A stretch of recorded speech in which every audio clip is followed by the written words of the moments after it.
Salve, salve, rapaziada! Estou aqui para mais um episódio do The Coachcast. Queria agradecer logo de cara meus patrocinadores, a Tauron, ao Açaí VIP, sempre nos grandes eventos de jiu-jitsu, e a Betamax, né, cara, que disponibiliza esse espaço aí para a gente poder realizar o nosso projeto. Bem, cara, hoje eu estou recebendo um cara aqui que é criador, né, cara, de um método que já é validada mundialmente. E agora estamos aqui no Brasil podendo ter a oportunidade de trocar essa ideia com ele e tentar desmistificar essa coisa do método Winners. É uma academia também, que ele acabou de me explicar, que montou uma academia modelo, e estou aqui recebendo hoje o Wendel Ribeiro, meu irmão. Valeu, satisfação ter vindo aí, cara. Valeu, Dave, valeu pelo convite aí. Também, agradecer ao Fabrício aí que indicou, Fez né? a ponte, Fabrício é um amigo de longa data, é um cara que, não sei se ele já veio aqui, se não veio, você deve trazê-lo, o cara tem muito a agregar aí pra comunidade do jiu-jitsu, é bom ouvir. Demais, imagina, cara. Ele já agrega, né? Mas aí poder ouvi-lo é sempre bom também. É sempre bom. Mas estamos aí. Então, cara, eu queria conhecer um pouquinho, né, cara? Primeiramente, rapidamente ali, passando pelo teu início do jiu-jitsu ali, e essa tua ida lá para os Emirados, como é que começou tudo isso aí? Entre um e outro tem bastante. Mas vamos lá, vamos tentar fazer uma síntese aí. Eu falo pra caramba, tá? Fica à vontade, irmão. Pode me cortar. Fica à vontade. Professor gosta de falar. Tô aqui pra ouvir, tô aqui pra aprender, meu irmão. Eu comecei jiu-jitsu com 6 anos de idade, na academia Nascimento, professor Vanderlei Nascimento, no Rocha, em São Gonçalo. Boa. Meu pai fazia jiu-jitsu lá e nos levou. E fiquei aluno do Vanderlei por anos.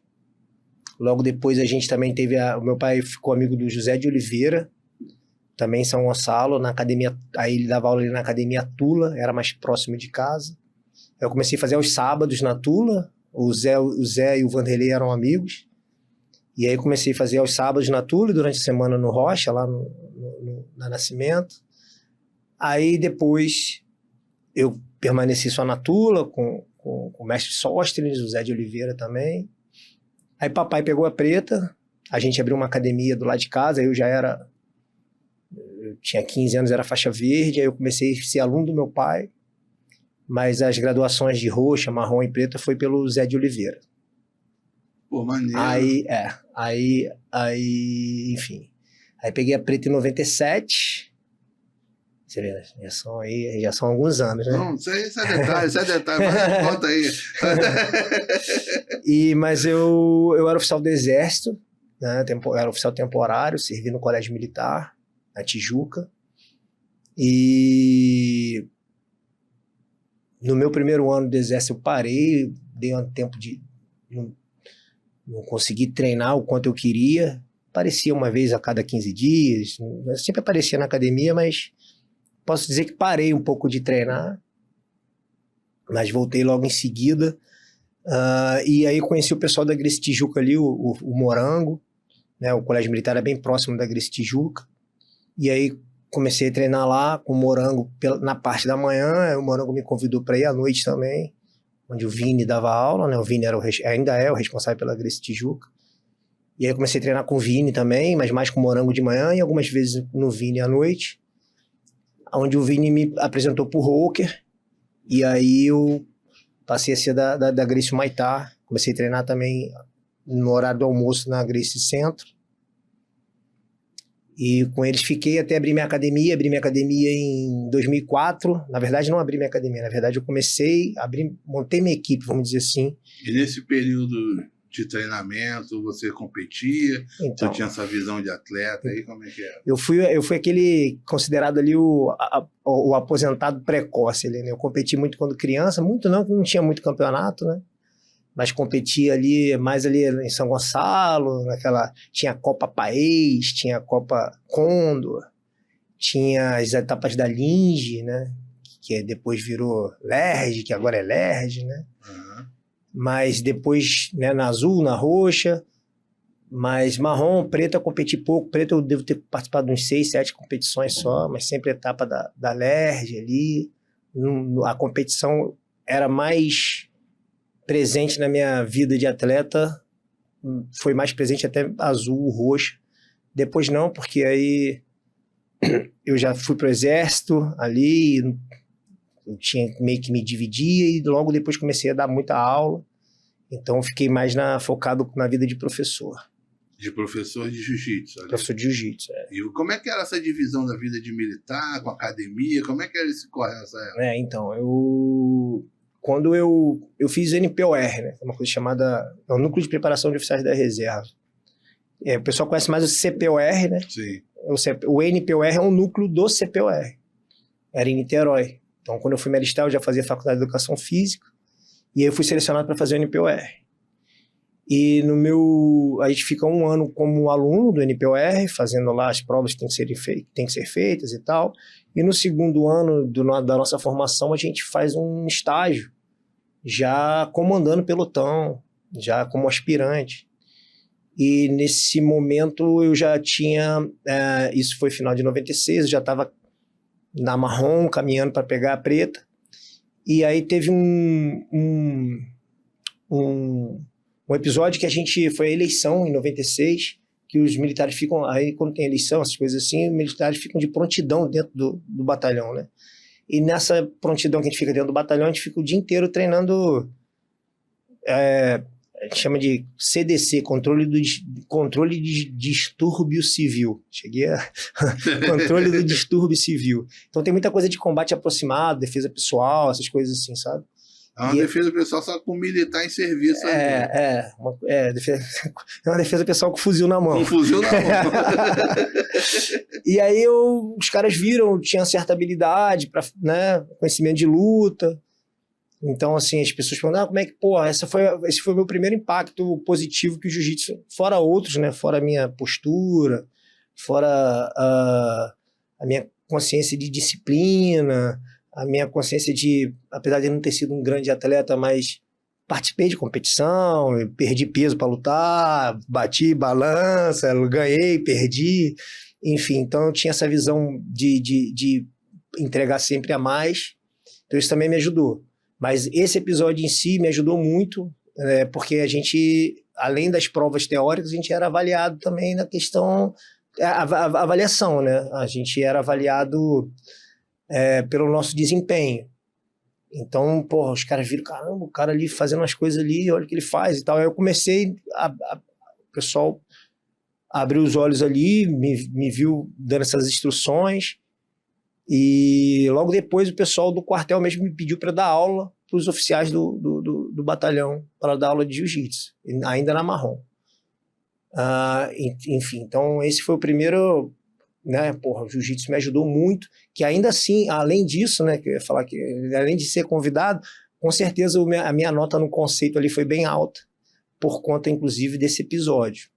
E aí, logo depois eu fui para o colégio militar, em janeiro de 97 eu peguei a preta, no meado de 97 eu fui servir no colégio militar. E dentro do colégio militar, eu consegui botar uma turminha lá de jiu-jitsu no horário, no contraturno. Então, dei aula para alguns, né, para muita gente lá no colégio militar. E eu ia conciliando nessa, eu conseguia no colégio militar, eu dei aula de jiu-jitsu para molecada, e lá no 3º Batalhão de Infantaria, onde eu me formei, né, onde eu fiz o NPOR, eu também dava aula para eles no fim do expediente, então eu consegui conciliar nessa batida aí, entende? Dando aula, mas nada, tipo assim, não era profissional, eu não vivia do jiu-jitsu, né, eu era militar, eu não podia nem cobrar mensalidade, porque... né? Era tipo tua função no exército, né? Não era a minha função específica, mas eu consegui um espaçozinho dentro do expediente para dar aula para os caras, entende? Mas tinha instalação lá boa para você, as paradas tudo alto de primeira. Tudo de primeira. Que maneiro. Tudo de primeira. O colégio militar, o colégio militar já tinha o dojo lá, né? Porque lá tem outras atividades também, tem judô e etc. Mas no 3º Batalhão de Infantaria foi a gente que montou um tatamizão de raspa de pneu, uma lona enorme, e foi bem legal, bastante, tem muito faixa preta espalhado lá em Niterói, São Gonçalo, que começou comigo dentro do quartel, o cara era soldado, aí fazia aquele 1 ano de soldado e tal, e enquanto os caras, graças a você e tal, então tem a galera aí que começou comigo, muita gente por aí, E no colégio militar, pô, uma galera grande, uma galera que ficou aí, que seguiu, né? E tem muitas faixas pretas hoje, muitos que chegaram à faixa Que preta. se iniciaram contigo lá, né? Então na faixa preta, e foram comigo durante, pô, molecada com 16 anos, 15, 16, começando comigo, e mesmo que tenham saído da escola, do colégio militar, iam lá só para treinar comigo, e alguns vinham do Rio para ir lá, saíam do Rio para ir lá em Niterói treinar comigo também no 3º Batalhão de Infantaria. Enfim, então foi esse o meu início, e essa foi a minha né, conciliar. O jiu-jitsu me ajudou muito dentro do exército, e o exército me ajudou muito no jiu-jitsu, eu posso dizer isso, entende? E em que momento ali tu chegou a ter uma academia física ali, um espaço? Então, como a minha vida no exército tinha data de validade, né? Porque o curso que eu fiz foi o NPOR, que é para oficiais temporários. Eu poderia ficar no máximo 7 anos. Entendi. Então foi assim, foi no máximo 7 anos. Então foi o tempo que eu fiquei. Eu entrei em 90. Então durou todos esses 7 anos. Eu consegui renovar todos os anos, e em 2004 eu dei baixa. Então, 95, 96 foi a formação, 97 a 2004 foi meu tempo de serviço. Nesse ínterim, eu dei aula no colégio militar, dei aula no 3º Batalhão de Infantaria, e no meu último ano, que eu já sabia que ia embora, eu comecei a procurar uns lugares para dar aula. E aí eu comecei a dar aula ali na Niterói Swim, em Caraí, e abri uma academia chamada Body Planet, no Shopping São Gonçalo, e aí eu abri minha turma lá também. Eu prestava serviço, né? Eu era o famoso... como é que se dá o nome? Você tinha um horário lá? Eu tinha um horário. Eu tinha horário nessas 2 academias. Então, a gente teve bastante sucesso, bastante aluno em ambas as academias. Mas fora isso, eu também dava aula de defesa pessoal para a Polícia Militar, em Sulacap, continuava dando aula no 3º Batalhão de Infantaria para os militares, enfim. E aí eu fiquei por 2, 3 anos na Body Planet, uma academia grande, era uma academia no Shopping São Gonçalo, bem grande, academia bem boa. E a academia fechou do nada, tipo assim, avisaram pra gente na sexta-feira, no sábado e domingo montaram um mutirão lá na recepção da academia, devolvendo dinheiro pros alunos, e na segunda-feira a academia fechou. E eu tinha tinha quase 100 alunos na academia. E aí a gente teve que se virar nos 30, a gente aí alugou uma salinha no centro de São Gonçalo. Obviamente nem todos, né, não vão, porque é outro espaço, é longe, enfim. Mas mais de uns 60%, 70% me acompanharam. E a sala, logo que a gente colocou, ficou pequena, e a gente foi para uma academia grande lá em São Gonçalo também, na antiga academia Silhueta. Só que aí eu fiz diferente, né? Aí eu arrendei o andar de cima da academia e montei um dojozão, pô, academia enorme, grande, ficou bem grande. Eu tinha, mais de 200 metros quadrados de tatame. E aí já abri, era a Gracie Humaitá São Gonçalo. Eu abri já sendo a Gracie Humaitá lá. E aí a gente ficou lá por anos, na Gracie Humaitá São Gonçalo. Continuei dando aula no Niterói Swim também, que eu não podia sair de lá. Fiquei quase 11 anos na Niterói Swim. E 10 anos na Niterói Swim. E aí a academia própria minha foi essa, a Gracie Humaitá São Gonçalo, em cima ali, a sala que eu arrendei, o andar que eu arrendei da Body Plant, não, da Silhueta. E em 2012 eu fui para os Emirados. E como é que pintou essa oportunidade de tu ir para os Emirados Árabes lá? Como é que apareceu isso? Então, os Emirados, para quem não sabe, lá o jiu-jitsu é uma matéria escolar, né? Que também, dentro do exército, é também uma atividade obrigatória, e agora também está dentro da polícia militar de lá. Uma pergunta de curioso, né, que eu sempre escuto falar assim. É verdade que conforme as patentes você tem que ser graduado no jiu-jitsu? Acompanha, na verdade. Acompanha, né? Acompanha. Como é que é isso? Não, eu não era do projeto militar lá, eu era do projeto das escolas. Eu sei, o que eu sei não é a fundo, tá? Mas, viviu lá. mas o que acontece, o que eu sei é o seguinte, para você ser promovido à sua próxima patente, você tem que ter um número X de aulas de jiu-jitsu. Você não pode... Você tem que estar lá, tem um carimbo do professor e tal. E aí, obviamente, esse número X de aula vai te dar a próxima faixa, né? No caso, quem é branco vai para azul. O cabo só vira não é exatamente esse número, mas essa é a lógica. Entendi. Essa é a lógica. Não é, né? Nem todo coronel é faixa preta. Aliás, eu acho que só o Abdulmanan, que é o cabeça do projeto, mas não, acho que tem outro também, mas eu esqueci o nome dele. Mas enfim, mas é essa a lógica, o cara não pode dar migué. Tem que saber jiu-jitsu. Tem que saber jiu-jitsu. E você foi trabalhar lá para as escolas. Então, aí em 2009, né, já tinha gente lá, foi quando começou o projeto a crescer, né? E eram só uns 5 ou 6 professores lá. E aí eu fui convidado em 2009 para ir.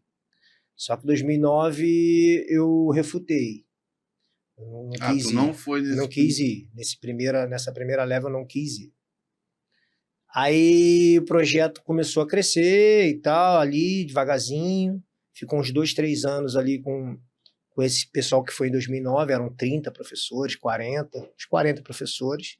E em 2012 começou aí se formou a empresa que hoje é a Palma Sport, né? Que antes era uma coisa meio que era diretamente com o Ministério da Educação de lá e tal, era meio que tinha um brasileiro lá que ia lá, que conseguia resolver as coisas, era bom, mas não era muito, não sei se eu posso dizer isso, não que não fosse profissional, mas não era como é hoje, né? Enfim. Aí eis que se fundou a Palma Sport, que é a empresa que presta serviço para o Ministério da Educação, e aí a coisa começou a crescer bastante. E aí em 2012 levaram mais 12 professores e eu fui um desses 12.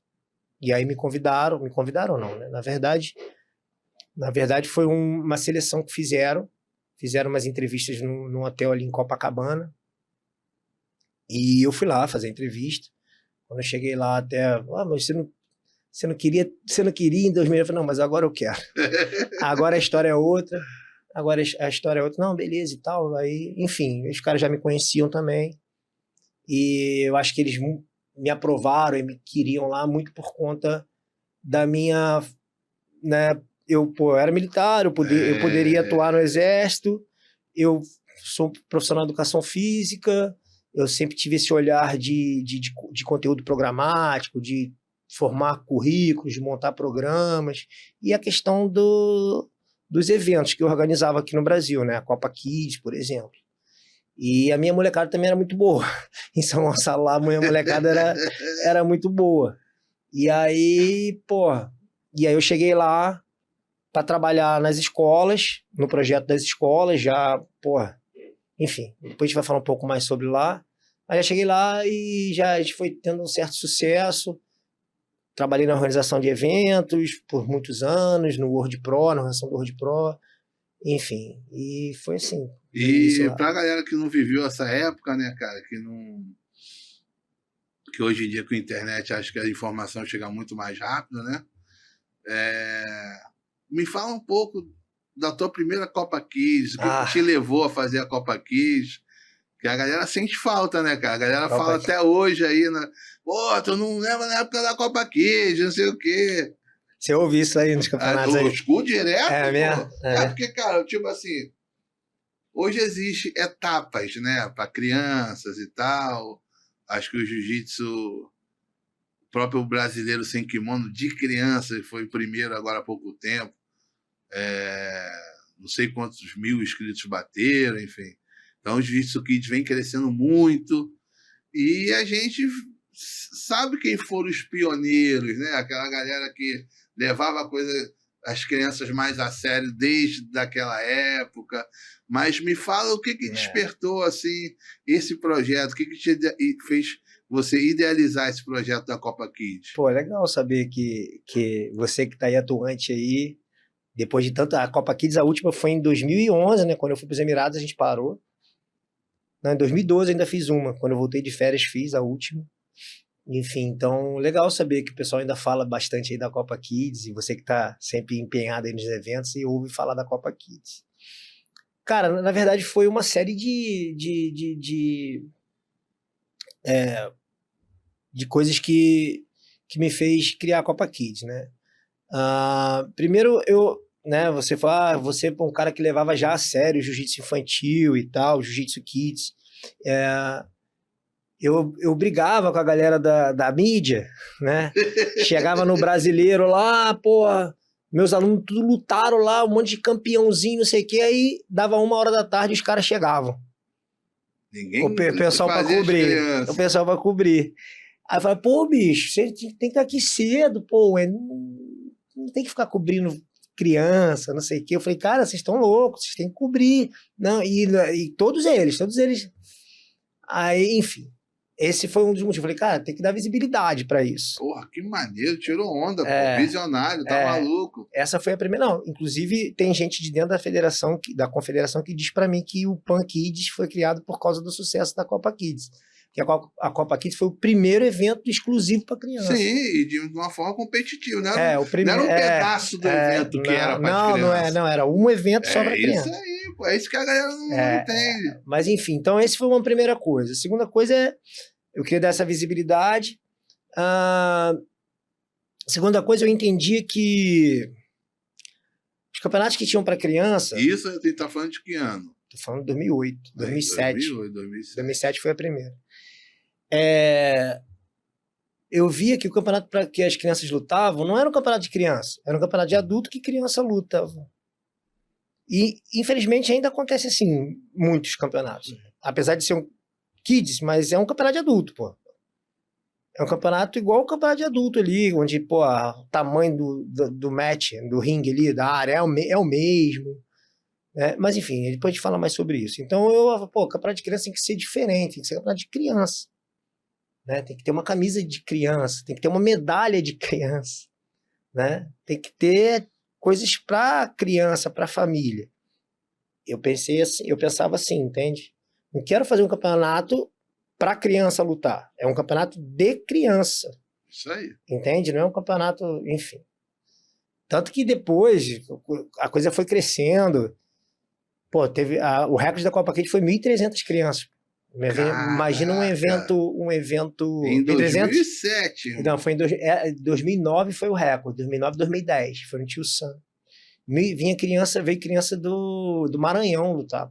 Aí, cara. Imagina, um campeonato regional, um campeonato não federal, né, não federado, né, não... Era um campeonato mesmo. Não era um campeonato de federação, não era um campeonato privado, né? Esse talvez seja o termo correto. Mas, enfim. Então, a gente pensava nisso, de ter um campeonato onde a criança pudesse lutar e se sentisse no campeonato de criança. E aí a gente quebrou algumas barreiras, a gente fez muitas coisas diferentes, né? Aí, voltando à sua pergunta, né, além de ter essas minhas visões de querer fazer dessa maneira, eu fui fui convidado pelo Shopping São Gonçalo, lá na Body Planet, onde eu dava aula, que era dentro do shopping. O pessoal do shopping falou assim, pô, você tem como fazer um evento para as crianças aqui no Dia das Crianças? Eu falei, tem como fazer um torneiozinho, foi a primeira Copa Kids. A ideia era fazer só para minhas crianças, eu tinha umas 50 crianças lá. E aí eu convidei só o Zulu, lembra? Sabe que é o Zulu de São Gonçalo? Sei. Zulu, grande faixa preta, amigão meu. Falei, Zulu, traz essas crianças aqui no dia, aqui, vamos fazer um bem bolado aqui, a gente bota as crianças para lutar, para ter um evento no shopping. Acho que Zulu convidou mais gente, aí acabou que eu convidei mais gente, no final tinha umas 200 crianças, era para ser uma coisa para 100 crianças, tinha umas 200 crianças, a gente lotou o shopping, os caras do shopping ficaram doidos, adoraram. O pessoal da Rehap, loja de brinquedo lá, ficou doida, porque passava era um dia antes do Dia das Crianças. As crianças andando no shopping tudo de kimono com roupa da Rehap. Isso agrega tanto valor, nossa, cara. Você não tem noção. Porra, que loucura, vai. Enfim, aí nesse cenário aí de muito sucesso no dia ali, Imagina, dentro do shopping tem muitas marcas, né? Uhum. E uma das marcas que tinha, onde a gente montou o tatame, onde a gente montou o dojo, a área de competição, atrás ia abrir uma caixa econômica. Não estava aberta ainda, mas já tinha um letreiro. Em todas as fotos do evento, tava lá um letreirozão da Caixa Econômica. Parecia que a Caixa Econômica tinha patrocinado. E eu tive patrocínio de colégio, de lojas do shopping, só que a gente colocou uma plaquinha ao redor do tatame, mas, pô, não dava pra brigar com letreirão e iluminado, tá ligado? Letreiro mesmo de... Aí, porra, um amigo meu falou assim, um aluno meu, né, que era até, ele era dono da Ortobon que tinha lá no shopping. Ele foi um dos patrocinadores, inclusive. Aí ele virou pra mim e falou assim, porra, imagina se a Caixa tivesse patrocinado, hein? Eu falei, pô, por que não? Peguei as fotos, fui lá na maior agência que tinha em São Gonçalo, montei um projetinho e fui no cara, no gerente geral da Caixa. Conhecia ninguém, contato nenhum. Contato nenhum. Estudei o cara, vi que o cara era um cara de evento, o cara fazia feijoada da Caixa Econômica. Vi que o cara... A única coisa que eu conhecia é que eu era cliente da Caixa. Inclusive, a minha esposa hoje trabalha na Caixa, mas na época nem trabalhava. Aí fui lá, falei com o cara, falei, ó, pô, tem isso. O cara ficou doido. Aí o cara falou assim, olha, não sou eu que resolvo, aliás, não sou eu que resolvo nada, tem uma superintendência em Niterói, que tem lá o pessoal do marketing, e o que eu vou fazer é encaminhar com o meu parecer positivo, que a mim interessa. Aí ele foi, encaminhou, tempos depois me chamaram lá para eu apresentar, uma sala com um monte de... Apresentei, e aí, cara, aí os caras, eu tinha pedido um valor só para comprar as medalhas, os caras pagaram o evento todo, pô. Caralho. E aí a gente começou a fazer os eventos da Copa Kids, já todo patrocinado pela Caixa Econômica. E foram quantas edições? Então, foram 7 edições, de 2008, 2007, 7, 8, 9, 10, 11. Aí teve um ano que eu fiz 2. Não, foram 6 edições. De 7 a 11. De 7 a 12. 7 a 12. 7, 8, 9, 10, 11, 12. Foram 6 edições, de 7 a 12. Que 12 eu fiz, apesar de estar lá nos Emirados, quando eu vim de férias, eu fiz uma, que foi a última. Então foram 7 edições. Teve um ano que eu fiz 2. 6 ou 7 edições. E o que tinha de especial para as crianças assim, então, no evento? Aí a gente, é o que eu tô te falando, era um campeonato para criança, não era um campeonato de adulto que criança lutava. Porra. Aí eu tinha... Primeiro, eu trouxe uma... Hoje em dia estão fazendo, né? E assim, legal também, eu fico muito feliz porque pode parecer uma coisa, não sei aonde tem, mas a gente foi o primeiro a fazer. Festival. Os festivais kids lá. Aquele festivalzinho de entrar no trenzinho, disso, aquilo tudo é a gente que fez. Foram os pioneiros da parada. Então, 4, 5, 6 anos era festival. 4, 5, 6 anos era festival. E aí eu já fazia o pódio, era um pódiozão grandão, com backdrop, assim, e não tinha primeiro, segundo no pódio para esse festival, era uma plataforma. Todo mundo medalhava. Aí o juiz, os árbitros, fazia questão dos árbitros ser tudo árbitro da federação, árbitro com curso de regra, que hoje em dia tá mais fácil fazer curso de regra, né? Mas na época tinha que fazer lá com o mestre Álvaro e tal.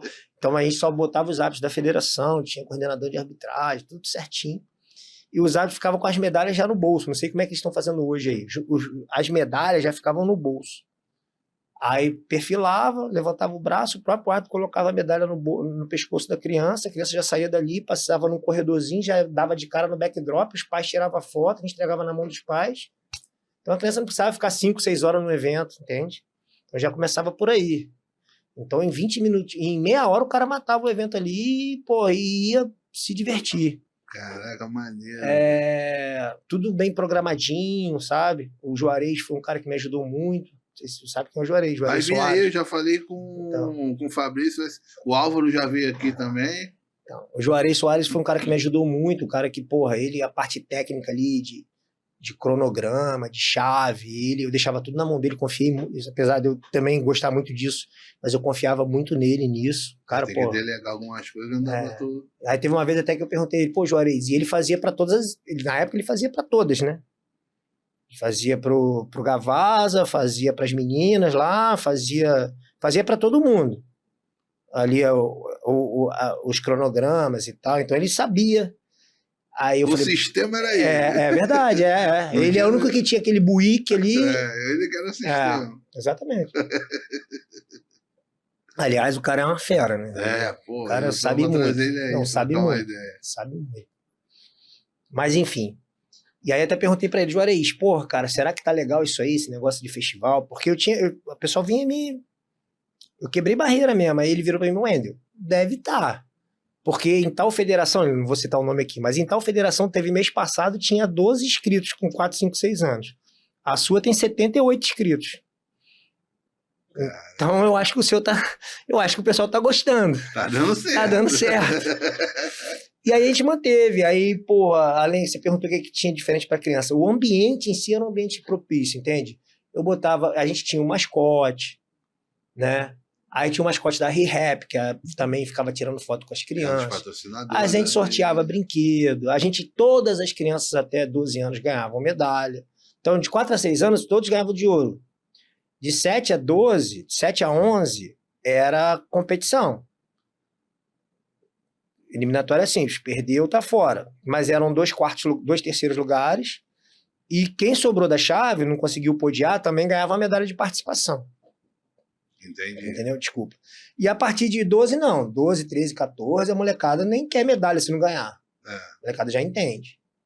E tinha o juvenil, inclusive, pô, a galera aí. Pô, a Tayane Porfírio foi campeã absoluto. O Marcinho.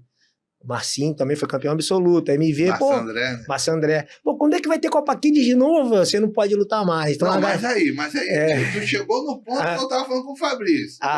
O homem foi lá pra fora, certo, irmão? Passou num período longe e tá aí na área de novo. Depois a gente vai falar do método Witt. Calma aí. Agora, será que volta, cara, a Copa Kids? Você pensa em reviver aí o Jiu-Jitsu Kids do jeito que cresceu hoje? O volume de criança que tem, a coisa do entretenimento fora do tatame, em volta do evento. Será que a gente vai fazer uma Copa Kids? Como é que está isso na tua cabeça? Você tem essa vontade ou não? Vamos lá. Eu cheguei ao Brasil no final, voltei para o Brasil em final de 2024. E aí vai fazer um ano, fez um ano, acabou de fazer um ano. E sim, eu tenho pretensão de fazer. Só que eu foquei muito, porque tem um método Winners, a gente vai falar mais sobre ele já, mas eu quis criar uma escola modelo do método Winners antes disso, né? Então eu foquei muito na abertura da nossa escola lá. Então todos os toda a minha energia tá no método Winners e na escola de Jiu-Jitsu Winners, que é a escola modelo do método. Ainda não vai ser para esse ano, a não ser que surja uma oportunidade, mas está no radar, a gente voltar com a Copa Kids aí, inclusive, pô, já tive muita gente querendo até ajudar a fazer e tal, e gente que eu confio bastante. Pô, cara, conta comigo aí também. Pô, precisar de mim de qualquer parada. Claro, vou contar. Pode ficar tranquilo, porque eu trabalho com todos os públicos, mas o meu especialmente é infantil, né? Uhum. Não sei porque que essas crianças gostam de mim, mas enfim. Aí a pureza, sei lá, tu vê que eu sei que tem muitos pais, né, cara, que botam aquela pressão na criança e tal, mas, pô, cara, tu vê a alegria de cada uma ali, não é só cobrança na parada, sabe? Tu vê que a criança tem prazer de botar o kimoninho dela, fazer contato ali, às vezes tá nem ligando para outro, tá pulando, rindo pra mãe. Eu não sei se estão fazendo isso aí, mas eu deixei esse legado aí, deixei esse legado, mas eu deixei isso como exemplo. Na nossa área de aquecimento, né, ali no armapéria, ali na área de espera para ser chamado, pô, eu botei um monte de estagiários de educação física fazendo brincadeirinha com as crianças desenhando, Pra tirar aquele estresse de ele antes de lutar, tá ligado? E aí, porra, e aí você via as crianças que iam sair na mão dali a alguns minutos, estavam ali brincando. Acabava também, tava brincando. E às vezes o adulto que se perde, né? O responsável, que às vezes acaba... Não sei, e eu entendo que às vezes é o excesso de amor, né? O excesso de amor, o excesso de preocupação acaba indo para um caminho que extrapola, inclusive, o bom comportamento dentro dessa área, né? A gente vê, você tá em campeonato todo fim de semana aí, a gente vê, né, coisas absurdas acontecendo de bater, de xingar. Que entra em vez de fato um com o outro ali. Então, na Copa Kids a gente tinha muito essa preocupação de tornar um ambiente bem saudável, sabe?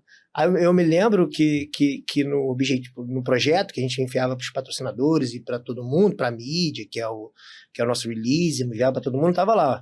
O objetivo do evento: encantar todos os participantes, lutadores e espectadores. Então, a gente queria encantar todo mundo, tá ligado? Então, encantar. Então, a gente fazia, porra, de modo que... É claro, era uma competição, mas a gente tirava muito esse peso, entende? Tirava muito esse peso. É uma parada mais de viver a experiência, desfrutar o momento. É uma competição. Mas, porra, imagina, tem uma foto que é bem legal, que aí tem a foto do público, que quem tirou foi aquele cara da... Esqueci o nome dele, cara. Enfim, depois eu lembro. Para nome, de vez em quando, eu me perco aí. Paulo Jesus, da... Esquema de foto aí também. E ele pegou a galera, assim, da arquibancada, assim, dava para dar um zoom, sei lá, umas 200 pessoas, umas 150 pessoas, assim, todo mundo rindo. Dava um zoom nas pessoas, todo mundo rindo, cara, todo mundo feliz vendo, porque tava, porra, entende?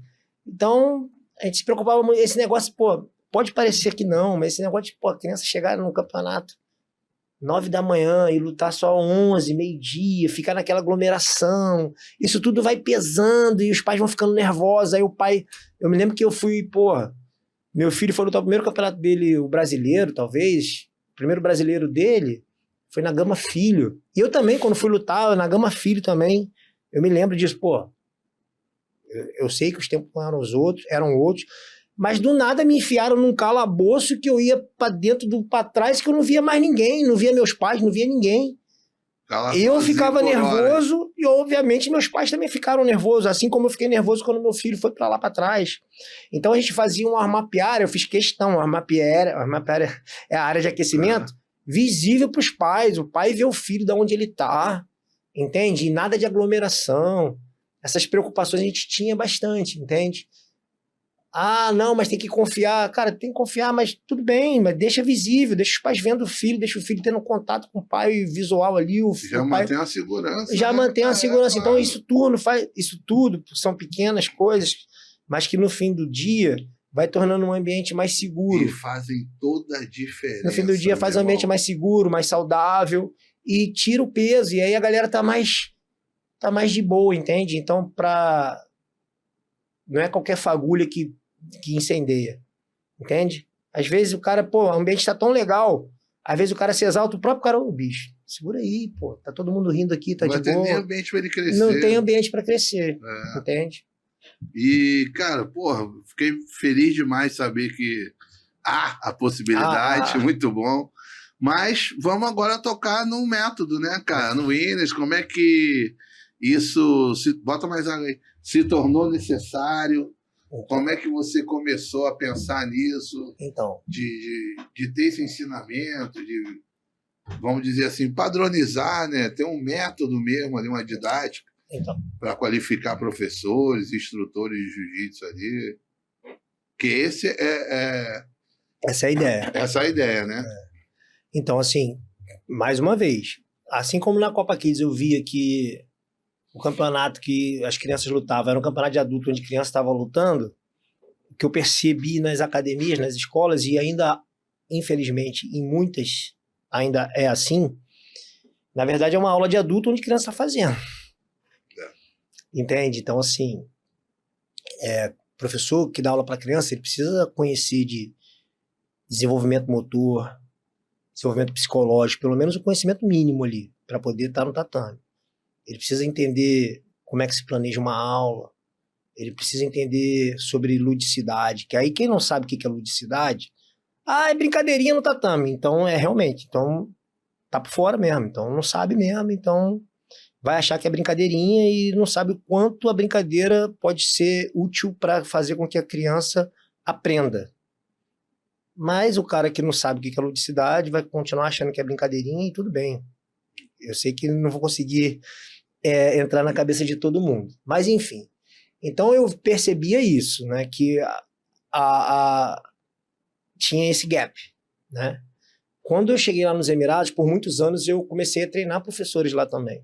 Lá tem o Professional Development, que é a galera de tempos em tempos, a cada break, cada 3, 4 meses, a gente meio que faz um treinamento dos professores. E eu assumi uma área de treinar os professores nessa parte de didática, de dar aula, enfim, nessas questões. Tinha outras coisas lá, sistema,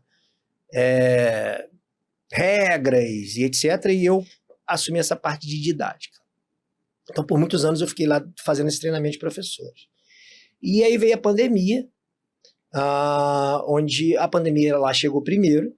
Então, a gente teve de cara com a pandemia, né? Primeiro. E aí eu escrevi um projeto lá, um programa, um currículo de 16 aulas sem contato. Eu já tinha escrito o programa de grade 6 a grade 9, depois o programa de grade 10 a grade 12, o programa que usa lá nas escolas dos Emirados Árabes. E aí escrevi um programa de 16 aulas solo, né, sem contato.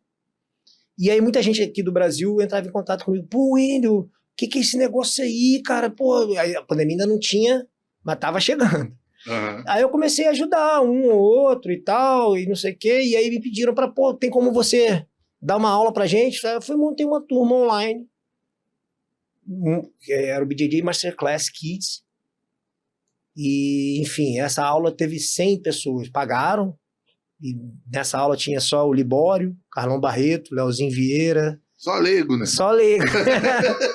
Imagina o que eu vou ensinar pra esses caras, né? Pô, Bob Esponja, José Júnior, uma galera grande, sabe? E aí a galera ficou vidrada, galera. Porra, Wendel, que conteúdo é esse que você trouxe pra gente? Nunca vi nada. Teve um cara, o Gidu Bastos, inclusive ele escreveu um livro esses dias, há um tempo atrás, sobre ludicidade no tatame. O cara é doutor em educação física e é uma fera no jiu-jitsu, lá da Alavanca de João Pessoa, e mora lá nos Emirados.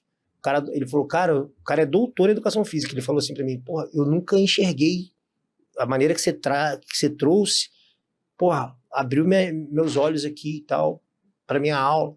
Enfim, então a gente teve esse impacto aí de cara. Só que era uma aula só, e a galera começou, pô, e aí, se acontecer isso? E começou, eu falei, não, pera, a galera quer um método. A galera quer um método, quer um início, meio e fim, quer tudo, quer mesmo ser pego na mão e para poder implementar na academia. E a gente criou, sistematizou nosso conhecimento no método INES, e pô, hoje já tem mais de 1.000 professores credenciados no mundo. Mas como é que funciona hoje? É um aplicativo? É videoaula? É mentoria? Como é que é o atendimento em si? Eu tenho uma academia, né? Então eu quero aprender para implementar um método ali dentro da minha academia. Aí eu me formei. Uhum. Eu tenho uma credencial, eu tenho alguma coisa validada. Como é que funciona hoje na prática? Assim? Então, como é que é feito, assim, basicamente falando? O cara faz uma capacitação conosco de 10 módulos. Esses módulos são aulas ao vivo, via online, via Zoom ou Google Meeting. Ele vai fazer essas 10 aulas, esses 10 módulos. Aí tem desde competição para criança, como montar uma competição, qual é a posição do método INES frente à competição para criança. Aí a gente fala sobre especialização precoce, a gente fala sobre um monte de coisas. Aí fala, aí tem um módulo lá de ludicidade, que tipo de jogo, que tipo de atividade eu faço para cada faixa etária. em que momento da aula, conectada com quais posições. Aí tem lá um módulo de desenvolvimento motor. Em que momento motor uma criança de 5 anos está, uma criança de 10 anos está, de 12, de 14, quais as dificuldades que eu devo ter em cada um desses momentos motores. Aí tem um outro módulo de programas, de currículo, como eu monto um programa de aula, como eu monto um plano de aula, como eu monto um plano de curso. Né? Então, o cara é capacitado ali no geralzão. A gente engloba diversos assuntos nesses 10 módulos. O cara se inscreve, faz os 10 módulos, as aulas são ao vivo, mas as aulas ficam gravadas numa plataforma. Então, ele pode acessar a qualquer momento a aula lá. Porra, o Wendel falou naquele dia lá, e não sou só eu que dou aula, tem uma psicóloga que dá aula, tem uma psicopedagoga que também dá aula, né? Enfim. Então, ele pode ir lá acessar as aulas o tempo que quiser para poder tirar as dúvidas, enfim. Então, essa é a capacitação. Aí, depois da capacitação, a gente chama de uma segunda fase, que é a implementação. Que aí o cara, ele vai ser um credenciado. Ele se capacitou, torna-se um credenciado. Ganha um certificado de academia credenciada, de professor credenciado. Tem lá, tudo bonitinho. A galera, pô, outra coisa que eu fico feliz... Os caras fazem questão de botar o diploma da IBJJF do lado o certificado do método Winners. Porra, é legal pra caramba. E aí a implementação, que é a implementação? Ele tem acesso a todo o nosso material. A gente tem a agenda do aluno, tem a agenda do professor, tem, por exemplo, agora vai vir mês de março, tem Dia da Mulher. Então a gente tem atividade para aula do Dia da Mulher, tem a aula planejada, tem certificado que a gente coloca lá, é só o cara colocar o logo da academia, né? Mês passado teve baile de carnaval, que na verdade não é baile de carnaval, é uma aula de carnaval. Aí teve gente que botou bloquinho da faixa maluca, bloquinho do kimono maluco, ou teve gente que não fez nada disso, só colocou festa dos super-heróis, porque tem questão religiosa e tal. Então as crianças iam vestido de Homem-Aranha, de Superman, e aí a gente liga isso, né? Pô, o super-herói, ele tem uma vida saudável. Aí tem uma atividade de vida saudável. Então, pinte aqui o que você comeu na semana de saudável. Para criança de 6, 7 anos, entende? E aí tem uma série de coisas que a gente faz todo mês, a gente faz uma atividade. Entende? Então, já tá fresquinho na minha cabeça. Agora, em fevereiro, teve essa questão do carnaval. Em março, agora vai ter o do Dia Internacional da Mulher, dia 8 de março. Então, a gente, convida as mães, as mulheres que treinam na academia vão ganhar rosas, tem um certificado, aí a aula de mãe e filho, enfim. Então, todo mês a gente apresenta para o nosso credenciado uma atividade para eles fazerem na escola deles. Então, ele tem acesso a todos esses materiais. Além disso, todo mês eu trago um professor para dar uma palestra para a galera, né? Por exemplo, a gente teve agora, nesse mês, professor, um cara que tem MBA em gestão empresarial, ele deu uma aula sobre planos para sua academia, planos de vendas, né? Negócio. Então, que foi rapaz, esqueci o nome dele, não posso esquecer o nome dele. Jefferson. O Jefferson Lima, que é dono de uma academia Ryan Gracie lá em São Paulo. O cara tem MBA em gestão empresarial pela Fundação Getúlio Vargas. Então ele já deu aula pra gente sobre como montar um business plan, como precificação da sua academia, né, precificação das suas aulas particulares, seus produtos. Então todo mês eu trago uma pessoa diferente para falar de um assunto diferente. Já teve gente que falou sobre crescimento em mídia social, o Cavaca já falou sobre criação de cultura, o próprio mestre Libório também sobre negócios. Enfim, então todo mês eu trago alguém para dar uma palestra. A Nica eu acho que contribui pra caramba pro jiu-jitsu feminino, pra caramba pra comunidade de jiu-jitsu. E quando eu a convidei, Nica, já acompanho o método, muito legal, topo, qual o dia que você quer? Eu falei, esse dia você tá liberado? Mesmo se eu não tiver, eu vou me organizar aqui e eu vou. Claro, era online, né? Ela tava lá, acho que tava nos Estados Unidos até. Então ela deu uma palestra pra gente, né, sobre criação de cultura também, de como lidar com a galera, contando a história dela. Sensacional. Então, todo mês o credenciado do método Winners tem acesso a um grande nome para poder receber uma aula ali, uma palestra que ele vai desenvolver muito, vai somar muito para a carreira dele. O Carlão Barreto, pô, o mestre Carlão, pô, o Carlão Barreto falou sobre a mentalidade campeã. Pô, o cara lutou. Só na mão de mão pelada, na porrada, tá maluco. E você vê o cara falando assim, caramba, bicho. Então todo é uma parada que, pô, eu acredito muito. Pode parecer uma coisa que... Inclusive tem mais gente falando isso, mas a faixa preta não te dá... ela, por si só, não te dá ferramenta para você ser um bom professor. Eu acho que te dá a técnica, não te dá a fórmula de lecionar ali. Exatamente. A didática de nada. Porque saber jiu-jitsu, o cara é obrigado a saber, senão não chega a preta. Senão ele não pega a preta. Então, mas, porra, como transmitir, como tocar a academia, como fazer os eventos.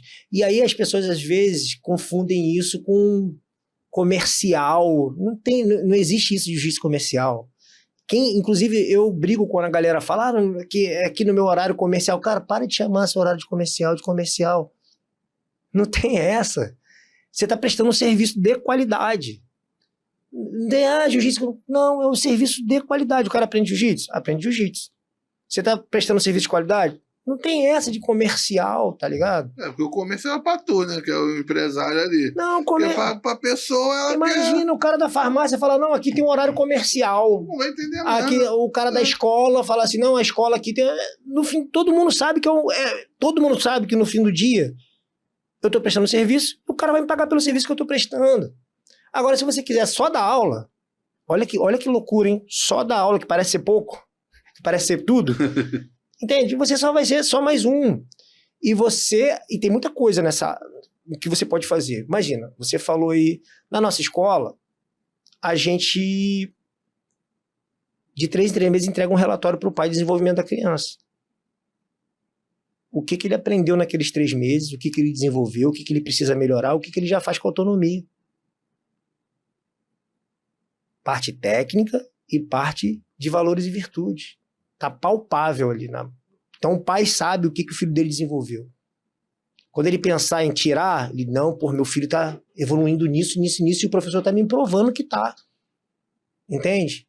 E você recebe, ao contrário, depoimento do pai falando do que o filho melhorou em casa? Claro, pô. E você tem toda hora. alguma coisa que você possa contar pra gente? Sim. Agora, por exemplo, a gente teve, no primeiro mês, trabalhou hábitos saudáveis, né? Como assim? A gente trabalhou, pra você ter ideia, esse mês a gente está querendo trabalhar na academia, qual o valor? Higiene. E aí a gente dá uma série de tarefas às crianças. E aí nessa mês de higiene, pô, quem chegar com a unha grande já sabe, toda aula tem que chegar, né, com a unha cortada. Mas nesse mês a gente fica na cabeça ali, ó, é o kimono branquinho, tem que ver, as crianças vêm com um cabelinho assim, ó, faz questão de... Entende? Enfim, e a gente tem umas atividades que é feita por mim e pela nossa coordenadora pedagógica. Pô, cada uma para sua faixa etária, diferente, bem legal. Mas, para responder a sua pergunta, a gente trabalhou higiene esse mês. No mês de janeiro a gente trabalhou respeito. E em novembro, dezembro a gente não trabalhou, não fez nada, porque, quer dizer, não fez nada. A gente trabalhou... Não pegou um valor específico, porque a gente quis fazer um geralzão lá, que eram menos aulas também, a gente parou ali no... Enfim. E no mês de novembro a gente trabalhou hábitos saudáveis. Aí você me perguntou, tem algum depoimento? Qual era a atividade do hábito saudável? Além de tudo que a gente fez na academia, a criança levava para casa uma folha, onde tinha um monte de desenho do alface, da berinjela, do brócolis, do tomate... enfim, melancia, da banana, um monte de desenho ali de legumes e verduras e frutas. E tava lá no dizer lá, o lutador de jiu-jitsu, né, tem toda uma introdução e pinte aqui o que você comeu na semana. E embaixo tá lá, segunda, terça, quarta, e o pai marca, segunda comeu, terça comeu, quarta comeu, saudável, quinta comeu, sexta comeu. Aí o pai tinha que marcar. Aí o objetivo, o desafio é, quanto mais colorido trouxer, melhor você vai fazer a atividade. E aí a criança traz a atividade, ganha um adesivo do hábito saudável, coloca num tabuleiro, que a gente tem lá. Preencheu o tabuleiro, Cada mês é um. Preencheu o tabuleiro, aí, além da parte do valor e virtude, tem a parte da técnica. Então ele ganha um adesivo do valor e virtude, no caso da hábito saudável, completou o ciclo técnico, fez todo o ciclo técnico programado para aquele mês, que são as posições, ganha adesivo do ciclo técnico. Completou todo o tabuleiro, troca de faixa. Sacou? Que maneiro, cara. Eu era para ter trago aqui para te mostrar. Troca de faixa. Aí você me perguntou, teve algum relato? Eu vou lá visitar a academia. Vai lá, vai ser um prazer te receber. Lá, pô. Aí você me perguntou, teve algum relato? A mãe chegou para mim e falou assim, Wendel, o meu filho, ele tem... cara, como é que se chama? É alguma coisa alimentar, não sei se foi... É que às vezes umas palavras em português, síndrome alimentar, ou alguma coisa alimentar. Ele tinha algum problema com alimentar, ele faz terapia há mais de um ano, não resolveu, você com essa atividade aí resolveu, ele tá comendo tudo. Caraca, que doideira. E chega no final tudo é jiu-jitsu, né, mano? Você tá entendendo? Eu gastei mais de um ano fazendo terapia e ele agora ele me pede, porque ele sabe que você vai cobrar ele. E ele não vai ganhar o grauzinho. Porque junto desses 2 adesivos, a cada 2 adesivos ganha um grau na faixa. Você trabalha com aqueles grauzinhos coloridos? Não. Aquele... Tá, vai falar. Ou é um grau de evolução mesmo? O que a gente faz é tudo dentro da regra. Isso aí, BJJF, o que é? 4 graus brancos, 4 graus vermelhos, 3 graus da cor da próxima faixa sobrepostos e o próximo é a faixa. Desenvolvimento é dentro do tatame mesmo, dentro da graduação. O que tem na faixa a gente não bota penduricalho. Não tem grauzinho de outra cor, de outro lado, não. Eu acho, tudo bem, respeito quem faz, mas eu nunca fiz nem nunca farei. Então o que a gente tem é o tabuleiro. É o tabuleiro, entende? Agora, o grau é o que a IBJJF sugere. Evolução da prática dele. Mas está linkado ali. A cada 2 adesivos, o da técnica e o do valor e virtude, ele ganha um grau. Boa. Ele ganha um grau. Beleza, completou no mínimo 10 aulas, 8 a 12 aulas. Botei na metade porque tem turmas que tem 2 vezes na semana, tem turma que tem 3 vezes na semana. Então, de 8 a 12 aulas, no mínimo de 8 a 12 aulas naquele mês, o cara tem que participar, tem que fazer. Se ele teve menos, não vai ganhar. E ter feito as atividades do valor e virtude e ter concluído a parte técnica. Beleza? Hoje mesmo, dei grauzinho para uns 3 lá. E não tem dia do grau, não. Quem chegou, toma seu grauzinho. Exatamente. Cumpriu ali Cumpriu, tem o mínimo de aulas, toma aqui. Maneiro, né? E os pais já sabem a regra do jogo. Hoje mesmo, tinha umzinho lá de 5 anos. Não ganhou, né? Eu também não faço, também não coloco, né? Mas assim, não vou dar para 10 e só um não vou dar. Entende? Então, do lado para 3, 4, mas teve um que perguntou, tio, por que eu não vou ganhar? Aí o pai de lá já falou, você fez o dever que ele te deu? Falei para você fazer, você não fez? Eu falei, traz na próxima aula aí que ele já completou as 12 aulas. Vai trazer, vai ganhar. Pô. Aí tem credenciado meu que fala, pô, professor, eu fico com o coração na mão. Cara, se vocês não fizerem assim, vai avacalhar o negócio. Tem que manter a postura. Tem que manter, porque a própria criança vai dar valor, os pais vão dar valor, entende? E você também vai ter pena ali, vai aquela convivência, ter aquele carinho, mas não pode ceder. E dá pra gerenciar. Dá pra gerenciar. Dá pra chegar igual eu falei, então, você já tem, você tá indo muito bem, pô. Mas cadê o dever que você não fez? Tem que fazer o dever. Então vou fazer. Aí eu falo, aí tem criança que eu ainda falo que minha academia é embaixo de um prédio, né? Tem criança que mora. Pô, você não precisa nem esperar a próxima aula. Faz e traz aqui que eu já te dou o grau. Vende kimono que eu já te dou o grau. Que maneiro. E tem que ver, as crianças ficam amarradonas, entende? E tua academia está instalada onde hoje em dia? Como é onde abriu essa... A escola é na Marquês de Paraná, 349, Icaraí, não é? Ali no final da Miguel de Frias, ali eu pago IPVA do centro, IPTU do centro, que é melhor, mas tem gente que fala que ali é Icaraí. Mas é centro de Niterói, em frente ao hortifruti da Marquês de Paraná. O pessoal conhece o hortifruti da Marquês de Paraná porque tem lei seca ali na frente, todo mundo sabe. Ali tem lei seca no hortifruti. Então, em frente ali onde tem a lei seca, em frente ao hortifruti da Marquês de Paraná, tem um edifício chamado Grand Life. Nossa escola é nas lojas ali do Grand Life ali embaixo. Bem legal. Pô, bem que legal. Vai lá maneiro, visitar, cara. tô te esperando tua visita. Não, cara, que maneiro. Porra, cara, sei lá, 1 hora foi pouco. Já tá acabando? Foi esse papo, né, cara? Porra, foi muito agregador, porque como eu te falei, eu tento auxiliar muitos clientes meus, principalmente nessa parte de padronização, de estético, de material, esse tipo de coisa, né? Eu me cadastrei lá no Método Winners, né? Eu tenho uma academia. Eu não vendo subprodutos, eu não tenho meu quadro de horário organizado. Você organiza isso, vocês ajudam nisso. É um plano anual, é mensalidade, como é que é? Então, o cara, quando faz o credenciamento, ele faz o credenciamento por 1 ano. Ele pode renovar, né? Pô, a gente está na 21ª turma, inclusive as inscrições estão abertas, então já fica aí a divulgação, Já quem fica quiser aí, já pelo Instagram mesmo que pode me fala? chamar no Instagram lá, chamar o Método Winners Kids, entra lá que alguém vai te responder e te dar toda a orientação. Ou até mesmo eu também acabo falando com a galera lá. Aí o cara faz o credenciamento, fica credenciado por 1 ano. E aí ele renova anualmente. Pra você ter uma ideia, eu estava falando, a gente está na turma 21ª turma, eu tenho, pô, muitos desde a primeira turma. Tá sempre renovando, porque pro cara é interessante. Então, a sua pergunta, se a gente... Pô, tudo que é referente à aula Kids, ele vai estar ali. Porque eu já fui em alguns eventos que o cara ensina até os exercíciozinhos lá, bota os cones, faz não sei o quê, tererê. A gente faz isso também. Isso também. A gente faz isso também. A gente faz para cada faixa etária, entende? E agora a gente está colocando melhor, por isso que eu quis abrir a escola aqui, a escola modelo, que a partir do mês de março a gente vai começar a botar vídeos da minha escola, eu fazendo, e a galera vendo lá. A gente vai meio que fazer a galera vai vendo o que está acontecendo na escola, quem é credenciado vai estar vendo ali o que eu sugiro a galera fazer, eu fazendo na nossa escola.